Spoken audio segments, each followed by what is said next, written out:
1, 2, 1, 2. All right, we're going. Welcome to this Q&A. I put a post out on Instagram, and I got a good lot of questions, actually, and I got some on YouTube as well. I've got my laptop down here, and I'm going to read through them and answer your questions. So, I'm, of course, Mike Still. Welcome to my channel. أنا أتكلم اللغة العربية وأنا أدرس اللغة العربية هناك في هذه القناة. And let's go straight right in with the first question. So the first question I got was, what was the hardest letter for you to learn in Arabic? I mean, let me think. What was it? I guess the I got asked recently by a guy who lived in the Middle East for many years. He said, I lived there for 20 years and I can't do the like you. And he said, how long did you live there? And I was like, oh, just a couple of years. And he couldn't believe it. I'm not saying that to kind of scratch my own back, but the ayn, assalamu alaikum, I mean, it just tighten your throat, squeeze it out, and you get a nice ayn, sound. That's how you do the But that was the hardest letter. The ha, the qa, the da, ta, sa, all ghain, fa, qa. Yeah, all those are quite tricky as well, but the was probably the hardest. Next question, that was from Asher Ketchup, by the way. This is from Odysman99. Why did you go in the summer rather than the winter? So this is in reference to my recent Kuwait vlog. I did a long vlog. It's an hour. Check it out. It was a good trip. I loved the trip. I'm back in England, by the way. This is my home. So I'm back in the UK right now. I'm filming this on the 30th of October. It's basically the middle of the night. Finally, the kids are in bed. And now I do a YouTube video because that's what it's like being a YouTuber. You got to find time when you can. And wouldn't quite be the same with the kids running around. So she says, why did you go in summer rather than winter? Actually, I've just had a baby, number 3. Alhamdulillah, I've got 3 kids now. And so he was born just a few weeks ago. He's like 3 or 4 weeks old. And so I had a little window of opportunity to kind of do some traveling, and I took that opportunity. It was very hot. It was 48 out there in Kuwait, في الشرق الأوسط, في الخليج, and it was fun. I enjoyed my time. It was a good trip. It was hot though. Would you consider moving back to Kuwait? This is from to Odysman99. Oh, same guy. Yeah, I would. You know, if the opportunity arose, I'm pretty settled in the UK at the moment, but I would definitely move back. You know, you never say never, and I would keep my options open. Kizine Stefcam says the same. Would you come back to Kuwait to work again? Yeah, I would. I wouldn't rule it out. I kind of want to build up some foundations, a bit of a base here, particularly for the family, but I had an amazing time there, as you all know, and I would go back if it came to it. There, the UAE. I've got a good mate lives in the UAE. I miss the UAE as well. I think about moving there a fair bit. Azir Habas says, what is special about Khalijis than other Arabs? I don't know if I'm the right person to answer this question, to be honest. I mean, I'm very much not Arab, although a lot of people swear, Wallah, you are, Wallah, Wallah, Wallah. I'm not Arab. I'm actually 100% Britani. And so, I mean, Arabs are incredibly diverse, like across the whole of that Middle East region, all the way from like Morocco, I guess, all the way to like Pakistan, and I probably got the geography wrong there, but like the whole of North Africa, the Middle East, like the actual, like, you know, Saudi and Gulf, and got Lebanon, Palestine, that whole area there is just so different. Every country is different. Egypt, like, they're all totally different. So Khalijis typically, I guess, have a reputation for being, I don't know, like, they like shopping and stuff, don't they? They often travel, and they're wealthy. Like, basically, they have oil. They're wealthy. Like, their countries are far more developed. They're typically they're a bit more kind of safe and secure and civilized and things, because they've just got that kind of infrastructure and things in place. They are typically led by monarchs as opposed to like kind of democracies and things like that. So they have that slightly different feature in that sense. I'm kind of kneeling on the sofa, but we're working with it. That's fine. So that's Khalijis and other Arabs. Azir Habas also says, what terms are usually used in this Arabic traditional gathering place? So this is in reference, I think, to my Diwaniya visit. What terms? What terms? Yeah, you kind of just say like Habibi, Yalla, Sadiqi. Just like, I guess you mean how do you address each other? Yeah, you call each other friend, whatever. That's very small font. Sarah Sarah512 says لماذا لا تعيش في الكويت لأبدا للأبدا أنت وعائلة you and your family. Why don't you move to Kuwait? Why don't you live in Kuwait, you and your family? بما أنك تحب الكويت والناس هناك, because you like the country and the people there. And then she says إن تضيف أغاني English وعرب لأن صوتك جميل. Why don't you make some more songs, because you have a nice Arabic voice, or song, nice singing voice, I guess she means. I've made some Arabic singing songs. If you haven't seen them, you can always watch those. Arabic Mike music or something like that. Mike Still singing Arabic song. There'll be loads of them on there. I've made like 300 videos, and I'm very much like a has-been on YouTube. But, there was a time back in 2018, 2019 when, my videos were quite big and stuff. And I made a lot of music videos then. And I would love to do some. As you can see, I've got my main features of my living room are my piano and my guitars and ukulele and things like that. So I love music. That's one of my loves, one of my passions. One of my favorite things to do in my spare time. Shout out to Kuwaiti Words. Ahlan wa sahlan. Would love your support. Cheers, Kuwaiti Words. Nia XR says, what is your biggest dream that you strive to achieve outside of YouTube? My biggest dream well, firstly, I don't really have any big dreams. I certainly don't strive to achieve them. And YouTube is very much like a nice little hobby and a lot of fun. I love doing it. It's a passion project, you could say. In terms of dreams, I'm quite lucky. Like, by the time you get to my age, I'm in my 30s now. I don't know if you really have dreams in the same way that you do when you're young, because when you're young, there's so much ahead of you and so many things that you want that you just are thinking, oh, I want to do this, I must get that, and then I'll have this, and then I'll do that, and then I'll have X, Y, Z, and I'll be chuffed and I'll be happy. I don't really think like that anymore.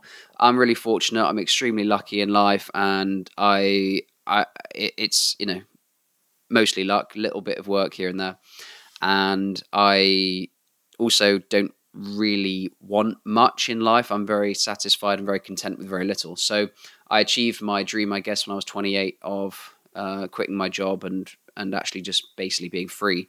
27, 28? Yeah, I was in like my mid to late 20s. I think 27 actually. I think I hadn't turned 28 yet. And I love working. I love teaching in the Middle East, but it was nice to be able to just be like, you know what, I'm going to do YouTube and teach online and be a bit of a free spirit and do my own thing, which is what I did. That was my first dream, to just get that independence. I got married. That was obviously amazing, and that was a dream. I've now got kids, which I've always wanted. I've always wanted a family. So like those three big things, basically to be free of work. I haven't had a job like in many years, like 7 or 8 years. And so like I'm completely free and I've got my family. That's all I want, really. I've got a house. I mean, I'm fine. Alhamdulillah, everything's amazing. So, sorry if that's like not really answering your question, Near XR, but that's just the honest answer. I don't really have any big dreams. Like when I was a kid, I dreamed to have a dog, and I haven't had a dog yet. So maybe like in a few years, I'll get a nice little dog, or big dog, actually, not a little dog, but a big dog. But like that's the only thing I could think of really for that, to be honest. Next question, Fal Dawaz, what is your favorite aspect of Kuwaiti culture? I mean, I talk a lot in my vlogs about what I love about Kuwait and like the feeling you get when you're there, the safety, the security, the peace, the tranquility, the respect, the conservatism, the cleanliness, the fact it's so upheld, well maintained. It's kind of like quite polar opposite from the UK. Kuwaitis are very close. They're like a family, aren't they? Because it's a small country. It's like there's 1 million Kuwaitis, approximately, taqriban a million people, and they all. You know someone who knows someone who knows someone. You're kind of like a close family, really. So I love all of those aspects of Kuwaiti culture, and I would say that's probably the best option for that. Mohammed Omar Malek, what do expats, especially from the third world, or why do expats, especially from the third world countries, get underpaid jobs in Kuwait?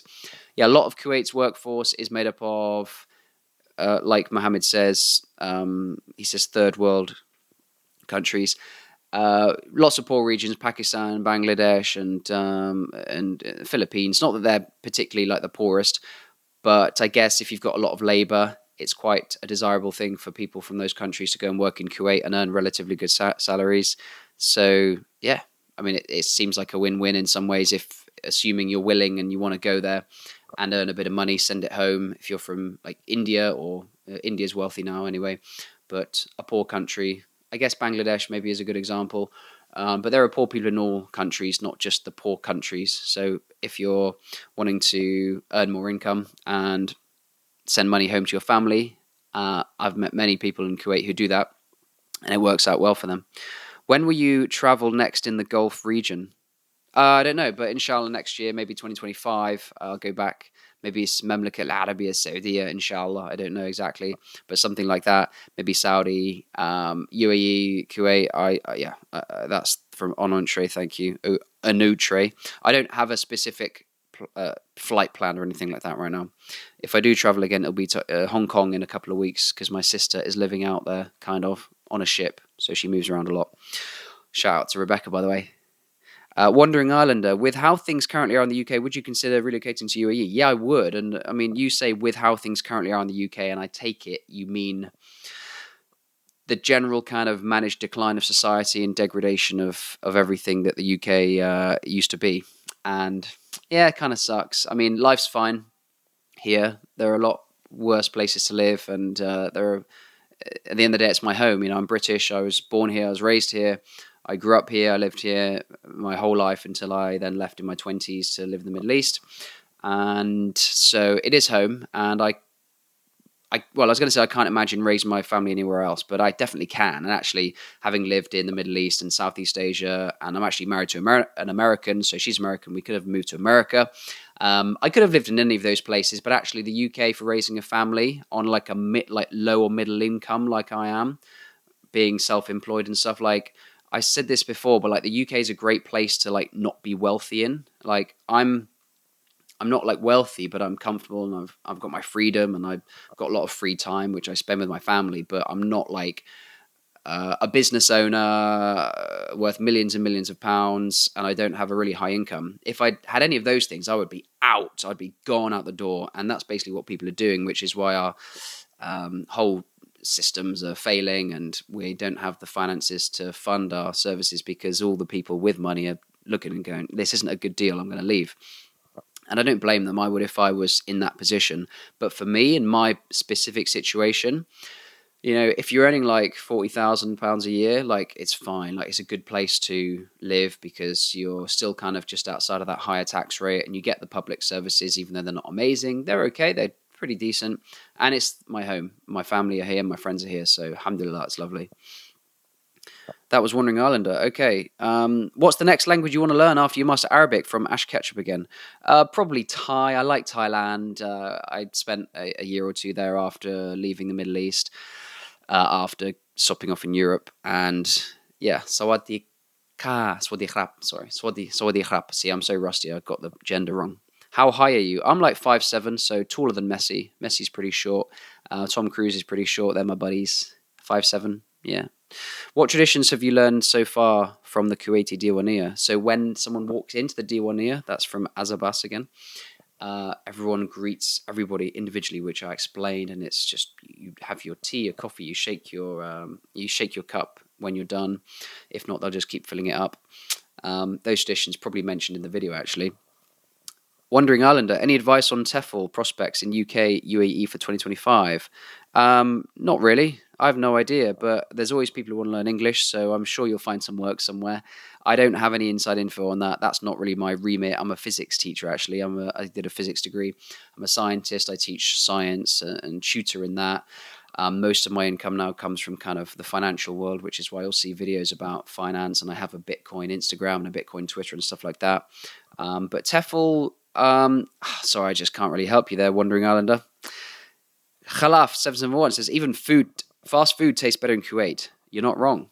Yeah. Hey, Mike. Khalaf also would love to see a comparison between Kuwait and UK. There is no comparison. Food in Kuwait is lovely. Very delicious. Ladid. Mike Osteo, why are you so fit? Thank you, Mike. Presumably you're talking about my muscular physique. Well, I don't know. Again, it's just luck. I don't know. I do pull-ups, and I occasionally go swimming. Don Cervantes, 1821, says King of Diwaniyas. Yes, Diwaniyas. Thanks.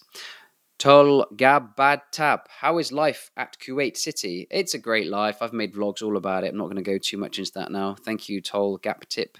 Nia XR, what is the biggest lesson you've learned in life that you'll never forget? This is a deep one, isn't it? This is a good one.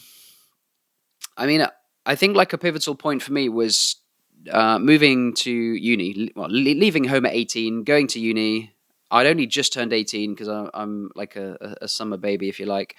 And I went to uni and I read a couple of books.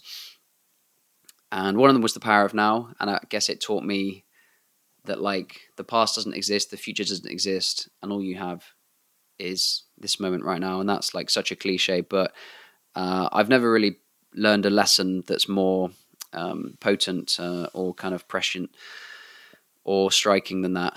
And you've just got to really be present in time and spend as much of your time actually present, thinking about what's happening now and not thinking about what's happening next or next or next. Like one thing that I hate is when people talk to me about what we're doing tomorrow or the next day or the next day. Oh, what do we do? Do you want to do that? I just let me be. Just let me chill out right now here. Yeah, in this current point in space and time. Shahad Al-Mahmiri. Mike Still, I have two questions. Who is your role model in life and why?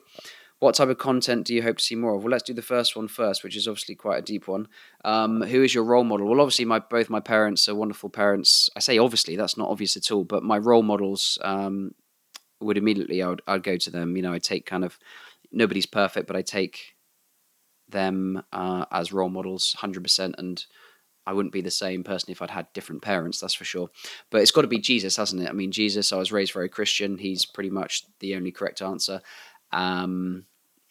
But yeah, I mean, he was incredibly compassionate and kind and humble. And I went to church a lot as a child, and I've spent a lot of time studying all that.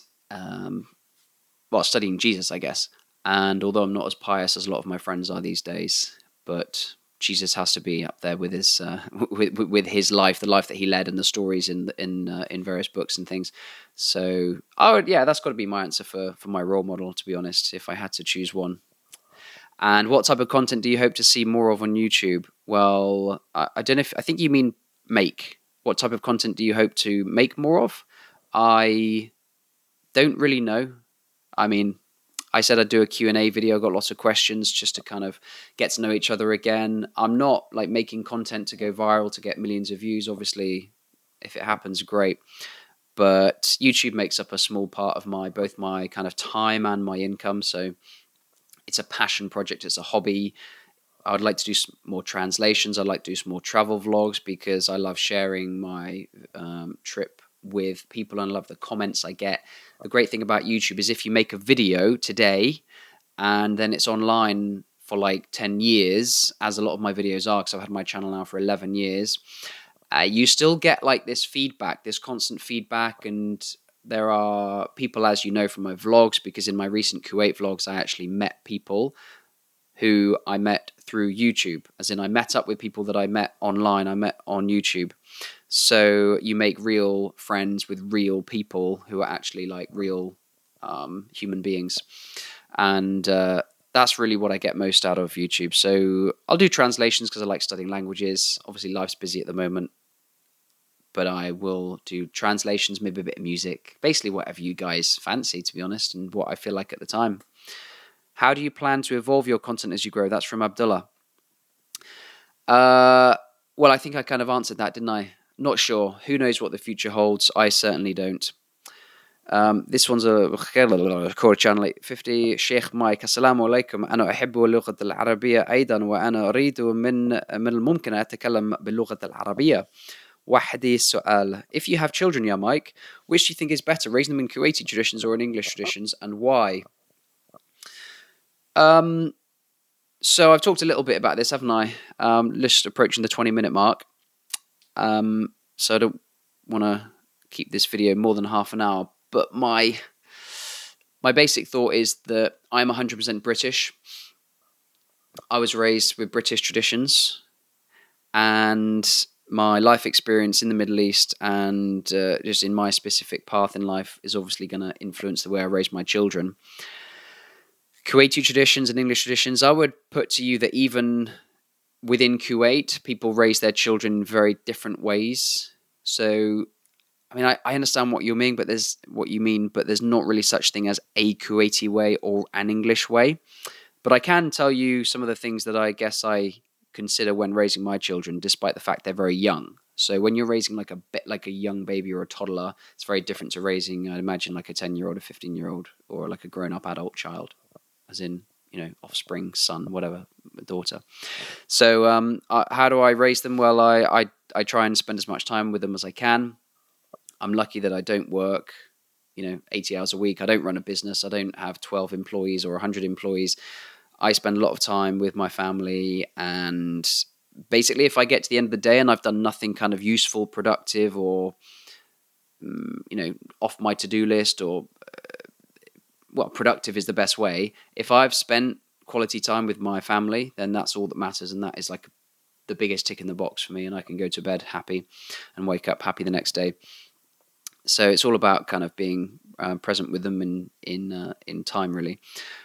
In terms of material things, I'm like the least materialistic person you'll ever meet.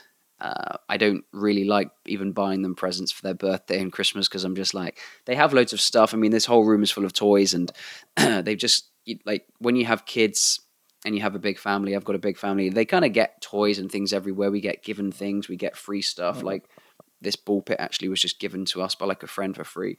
I mean, I think children just want your attention more than they want stuff, certainly at a young age, and there'll be a time when they'll be like, Daddy, can I have this? Daddy, can I have that? I don't know why I did American accent. She speaks pretty British, but that's kind of how I approach it, and obviously I want to bring them up with the values that I was brought up with. I hope that answers your question. Britage, this is a long one. Thanks, Britage. She's really, he or she's really keen on my vlogs, because you can read that. And the questions, there's always a bright football stadium light inside lights restaurants. Did you see a home not so brightly lit? I like bright lights. I think lighting makes a big difference to a home, so bright lights are good. Very male and grown-up world. No women, no children. No discussion or finger pointing.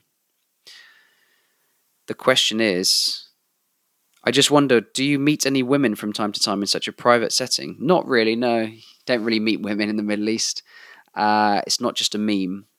It's like very much true, and it's funny. I get comments on some of my videos where I'm chatting with Arabs in London and Middle East, and it's like, "Oh, you sexist, chauvinist Arab Muslim person, you don't talk to women." And it's like, I probably in when I'm in European countries, when I've done these chatting with Arab videos, I've approached equally, if not more, women, and of course they're more like, no, they're shy. They don't want to. They're a bit khajula. They don't really want to be on the camera. So, and in actual Arab country, if I went up to a woman and started talking to her, they might chat, but it's just not really the done thing, and that's just the way it is. So, like, I met up with my good mate, several good mates, but one in particular. I went to his house, and I was like, "Shall I come in?" He's like, "No." Because, my mum might be in there without a hijab on, for example. And so I just waited in the car. You'd never go into the home of your friend in case he's got sisters or a mother without hijab.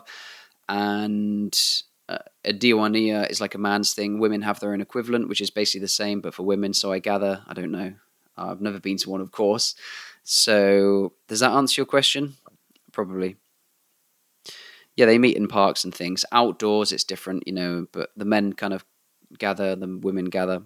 When you meet people, do you encounter interest in the UK or Europe? Some people are interested in the UK, others not really. Depends on the person. Politics is a raw egg, and yet, does it happen from time to time to talk about current situations, or would it always be avoided from both sides, from you and your hosts? Well, I love to talk about politics, and I actually did talk about politics with the guys in the Diwaniya, actually, because like we talked about all sorts of things. There wasn't really a topic that we didn't talk about. We talked about Bitcoin and politics and the economic and state of the world and cultures. And yeah, I mean, it all depends on the person. When you meet someone, you spend time with them, you get a feel, and you can talk politics with people once you kind of feel comfortable with them. And I mean, I don't really have any particularly controversial opinions, so I don't really have to say anything or think too carefully about what I'm saying or filter what I'm saying. I just speak openly and freely about what I feel, and I think that's the best response. Because if you're hiding something, that creates distance between people, and it creates discomfort and tension and all the negative things which you don't want when you're trying to build relationships. Thank you, Britage. I think we're close to the end, actually. LHG TV 2010 iffy.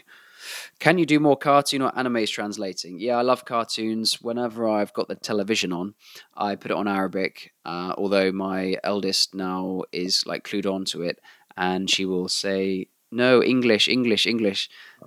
When she was like 0, 1, 2, and 3, she like couldn't really tell, which was quite funny. But yeah, I'll do more anime translations. That would be great. And that was actually like pretty much all of them. I don't think I missed anyone. I hope I didn't. Apologies if I didn't get to your question, but I hope you enjoy this little video. There we go. Came in under half an hour, and yeah, it's just gone midnight, so bedtime for me. And next video will probably be something Arabic language related, maybe a translation. I'll look for a clip. If you've got any suggestions or comments, please leave them down below. And that is pretty much it. Thanks for watching. Click the like button, subscribe, check out my Kuwait vlogs, my music videos if you haven't. And you can follow me, of course, on Instagram, Snapchat as well. And I have a TikTok, but that's not so much Arabic. No, I do have an Arabic TikTok as well, although I don't post that much on there. So look forward to seeing you in the next video. And until then, ma'a salama shabab. Bye-bye.